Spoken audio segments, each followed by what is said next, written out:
Welcome back to the channel where we break down the moments that make headlines and shatter narratives. Today we're diving into the viral clash that everyone's talking about. Senator John Kennedy absolutely dismantling Joy Behar live on The View.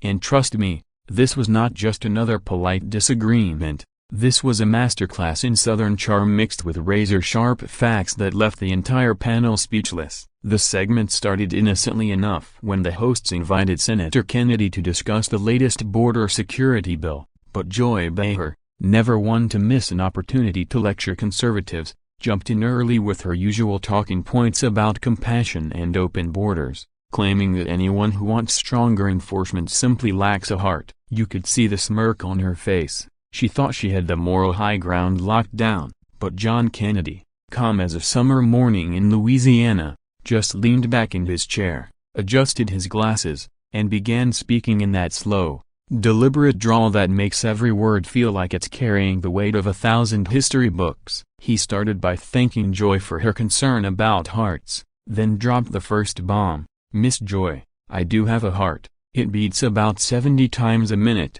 and right now it's beating a little faster because I'm trying to figure out how someone can sit in a Manhattan studio and tell the mother of a little girl killed by an illegal immigrant that borders don't matter." The audience gasped, the co-hosts froze, and Joy's face turned the color of her signature red blazer. Kennedy didn't raise his voice once. He didn't need to, because every statistic he quoted came straight from government reports that even the left-leaning fact-checkers couldn't dispute. He talked about the thousands of fentanyl deaths, the human trafficking rings operating across unsecured borders, and the strain on schools and hospitals in border states, all while looking Joy directly in the eye with the kind of polite devastation only a Southern gentleman can deliver. Now here's where it got legendary, because Joy tried to interrupt with a classic "but these are just children seeking asylum" line, and Kennedy let her finish. He's too polite to cut a lady off, but the moment she stopped, he smiled and said,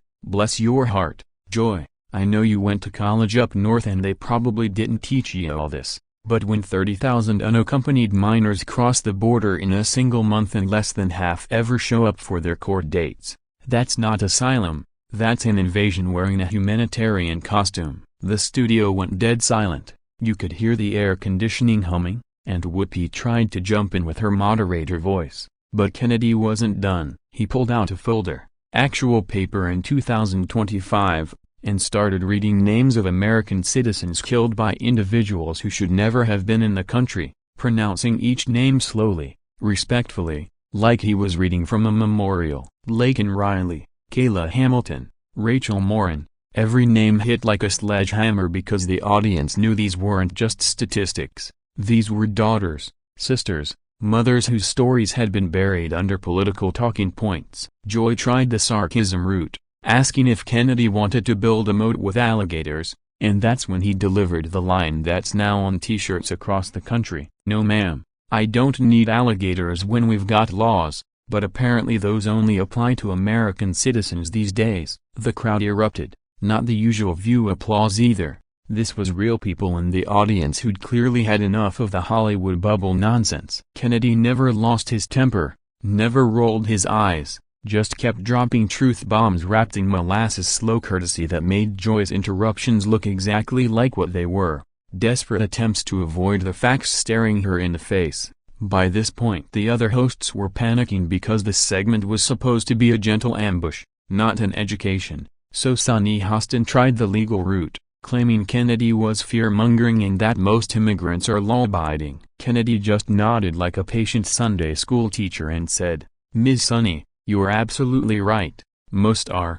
but when you let 10 million people in without vetting, even if 99% are angels, that 1% contains 100,000 dangerous individuals, and that's not fear-mongering, that's math." Then he did something brilliant. He turned directly to the camera and spoke to the American people watching at home. "Folks, these ladies make millions telling you that securing the border is racist, but they live in buildings with doormen, gated communities, and private security. They want you to live with open borders while they live behind walls higher than Trump's ever proposed." The audience lost it, people were standing up cheering, and Joy actually tried to cut to commercial, but the producer clearly wanted the ratings because they let it run. Kennedy went on to explain how European countries like Denmark and Sweden had reversed their open border policies after crime exploded, quoting their own left-wing prime ministers admitting they'd made a terrible mistake. He wasn't yelling, wasn't insulting,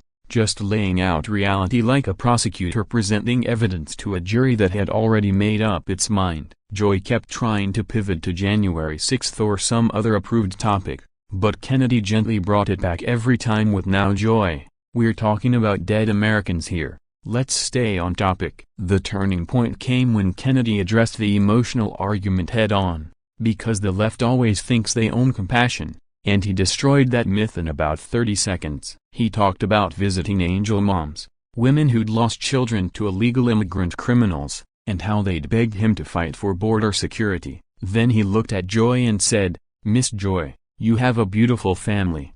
I've seen the pictures on your Instagram. Now imagine someone released from custody because a sanctuary city wouldn't cooperate with ICE went on to harm one of your grandbabies. Would you still be preaching this open border gospel from your Hamptons vacation home?" It wasn't a threat. It was a question asked with genuine curiosity, and Joy had no answer. She stuttered something about systemic racism, but the moment had already passed. The senator had humanized the issue in a way that no amount of celebrity virtue signaling could counter. The other hosts tried to pile on with their prepared talking points, but Kennedy handled them like a grandfather playing chess with children who just learned the rules. When Ana Navarro started speaking Spanish to make some point about heritage, Kennedy responded in perfect Cajun French, then translated, "My people came here with nothing too, but they waited in line and followed the rules. That's the difference." The audience was eating it up, and social media was exploding in real time, clips spreading faster than the producers could issue takedown notices. As the segment neared its end, Kennedy did something that showed his true character. He thanked the hosts for having him, even thanked Joy specifically for her passion, then left them with a final thought that's been quoted everywhere since. He said, "Ladies, I don't question your hearts, I question your judgment. Because good intentions that get Americans killed aren't compassionate, they're criminal negligence." Then he stood up, shook hands with everyone including a visibly shaken Joy, and walked off the set while the audience gave him a standing ovation that drowned out the hosts trying to regain control for the commercial break. Backstage reports say the producers were furious because the segment went so far off script, but the ratings told a different story. It became the most watched view episode in years. Joy reportedly spent the rest of the show barely speaking, just nodding along while the others tried to salvage the narrative, but the damage was done. Kennedy's appearance wasn't just a win for conservatives, it was a win for common sense. For people who've been screaming into the void about border security while celebrities lecture them about humanity from behind armed guards. The clip has now been viewed over 100 million times across platforms, with even some liberal commentators admitting privately that Kennedy made points they couldn't refute. So what can we learn from this absolute masterclass in political communication? First, never underestimate the power of calm, fact-based argumentation delivered with genuine courtesy. It's far more devastating than screaming ever could be. Second, when you have the truth on your side, you don't need to play by the media's rules. You can speak directly to the American people and let them decide who's making sense. Third, the left's monopoly on compassion is crumbling because real people are tired of being told their legitimate concerns are hateful while their communities suffer the consequences of terrible policies. John Kennedy didn't just shut down Joy Behar, he exposed the entire rotten foundation of the open borders argument in front of millions of viewers who will never look at The View the same way again. This wasn't just a viral moment. This was a turning point, proof that when someone is willing to speak truth with both strength and grace, no amount of media bias or celebrity privilege can protect the lies anymore. The American people saw through the performance, saw the senator treating serious issues with the gravity they deserve while the hosts treated them like another topic to emote about between commercial breaks. Kennedy walked away looking like exactly what he is, a grown-up in a room full of children playing at politics. And Joy Behar learned the hard way that Southern politeness can cut deeper than any New York attitude ever could. This moment is going to be studied for years as the perfect example of how to destroy bad arguments without ever losing your dignity. And honestly, we all won. Let's keep this train rolling because the fallout from this showdown has been glorious and deserves every second of airtime. Within hours of the episode airing, #Bless Your Heart started trending nationwide, with millions of people posting clips of Kennedy's calm demolition alongside photos of their own front doors, captioned "This is my border, Joy, and it has a lock for a reason." Late-night hosts tried to mock Kennedy's accent, but their jokes fell flat because the average viewer had already seen the names of murdered Americans read aloud and couldn't unhear them. Even CNN's own focus group after the show had participants, including self-described Democrats, saying Kennedy made way more sense than the ladies. The View's official YouTube upload disabled comments within 30 minutes because the top suggested comment was "Where's the lie though?"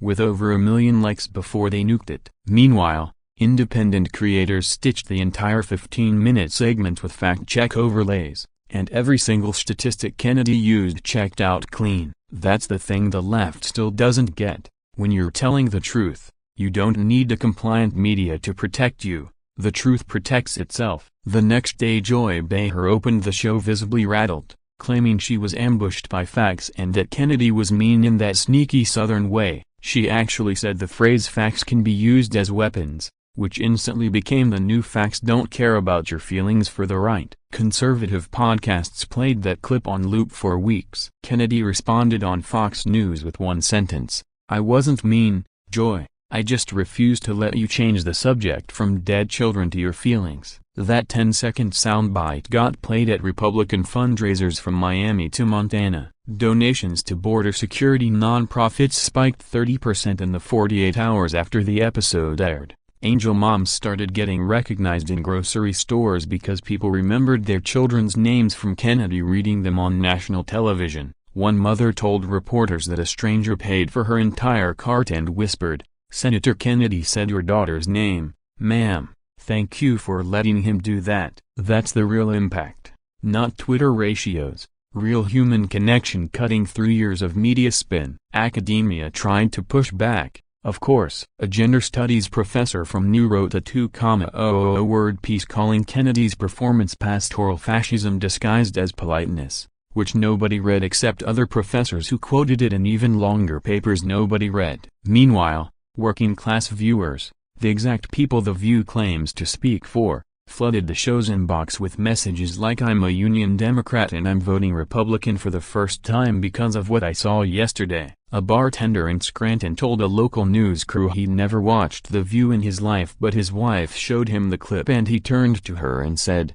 "That man just said everything I've been yelling at the TV for 5 years." That's game over. When bartenders in Pennsylvania started quoting John Kennedy verbatim, the political map just shifted whether the consultants want to admit it or not. The meme industrial complex went into overdrive. Someone slowed down Joy's stunt face to 0.25 speed with sad violin music and it tracked up 50 million views on TikTok before they took it down. Another creator superimposed Kennedy's head onto Thanos and captioned every snap perfectly balanced, as all borders should be. T-shirts with "I don't need alligators, we have laws" sold out on 3 different sites in under 6 hours. A country artist in Nashville wrote a song called "Bless Your Heart, Joy" that debuted at #1 on iTunes country chart, beating out Taylor Swift for a day, which felt like divine justice. Even European outlets picked it up. A German newspaper ran the headline "American Senator Vernichtet talk show moderator and mitha-Pilkroflichkeit," which translates to "American Senator annihilates talk show host with politeness." The phrase "death by Southern manners" is now an Urban Dictionary with Kennedy's photo. 2 weeks later The View tried to do damage control by bringing on a border activist who claimed Kennedy cherry-picked tragic stories. The activist lasted exactly 4 minutes before Sunny Hostin accidentally admitted on air that yes, the Biden-Harris administration had in fact lost track of 300,000 migrant children. The clip went viral again, this time with the Chiron. The View accidentally proves Kennedy's point. Ratings for that episode tanked because people realized the hosts had learned nothing. Kennedy, meanwhile, was invited to 20 state legislatures to speak about border security, and every single appearance sold out faster than a Beyonce copyright concert. A high school civics teacher in Ohio showed the original Showdown to her class and asked them to write essays on effective rhetoric. 90% wrote that Senator Kennedy won because he used facts like weapons but never raised his voice. That teacher got called into the principal's office for promoting partisan content.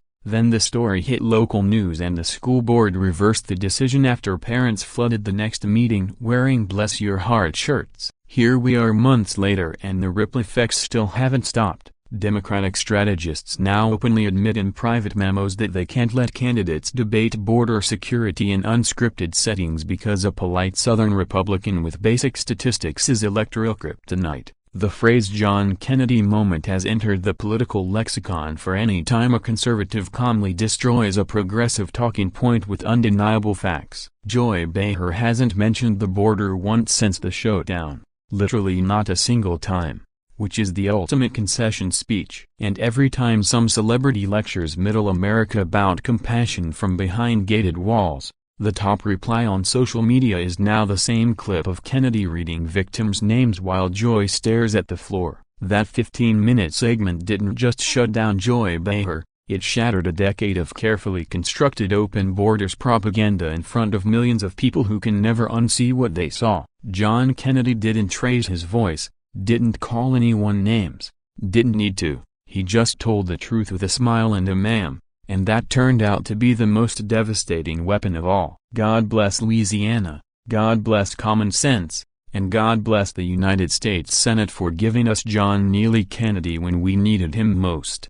13. Fast forward to the midterm campaign trail and candidates started doing something nobody expected. They began ending their stump speeches by quietly reading the same list of names Kennedy had used on The View. In Arizona, in Georgia, in Nevada, small crowds at first, then thousands, standing in complete silence while a candidate read Laken Riley a broken bar, Kayla Hamilton a broken bar, Rachel Moran a broken bar, and then closed with Kennedy's line, "These Americans are not statistics, they are the reason we secure the border." Networks tried to ignore it, but cell phone footage kept surfacing and the emotional impact was undeniable. Swing voters who had tuned out the usual yelling suddenly paid attention when the names were spoken with relevance instead of rage. Pundits called it morbid, actual voters called it the first time in years a politician treated their pain as sacred instead of a talking point. One viral video from a high school gym in Pennsylvania showed a tough-looking construction worker openly crying when his own cousin's name was read from the list. That clip alone was credited with flipping 2 congressional seats that were supposed to be safe blue. 14. The entertainment industry felt the shockwave too. A major streaming platform greenlit a sitcom pilot that was supposed to mock redneck politicians, but test audiences hated it so viscerally that the project was shelved the same week the Kennedy clip hit 200 million views. Hollywood executives reportedly held an emergency meeting titled "How Do We Make Southern Politeness the Villain When It Just Won?" Meanwhile, country radio stations started getting requests for a new kind of song, slow, respectful ballads that simply listed victims' names over acoustic guitar. The first one released, "Names on the Wall," hit #1 and stayed there for 11 weeks. Proceeds went to a Border Patrol Widows Fund, and every night at 8 p.m. Central, stations played it with a moment of silence afterward. People pulled over on highways to listen. Truck stops piped it over the loudspeakers. It became the unofficial anthem of a movement that never marched, never rioted, just quietly refused to forget. 15. Perhaps the most telling aftermath came from an unlikely source. Joy Behar herself. 6 months after the Showdown, she was caught on a hot mic at a charity gala saying, "I still have nightmares about that man saying my grandbaby's names." The clip leaked, of course, and instead of the usual backlash, thousands of commenters wrote some version of "good." Now you understand how angel moms feel every single day. She went silent on social media for weeks. When she finally returned, her first post back wasn't political, it was a photo of her hugging her granddaughter with the caption "My whole world." The replies were flooded with screenshots of Kennedy's question about what she'd do if someone harmed that little girl because of sanctuary policies. She never responded, never posted about immigration again. and quietly removed the refugees' welcome sign photo she used to have pinned on her profile. Sometimes the most powerful apology is changed behavior nobody asked for. 16. And here's the final, beautiful irony.